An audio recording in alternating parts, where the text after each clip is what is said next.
Hello everybody and welcome back. So today we're gonna cook together a classic beef stroganoff, and you guys can see the ingredients on the screen.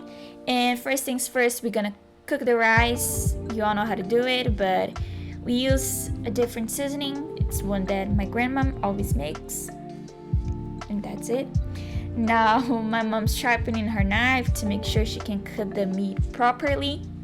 Here we have a time lapse of her cutting the meat, and now she puts it in the pan to make sure it cooks well, and then she's gonna set it on fire, as you guys can see.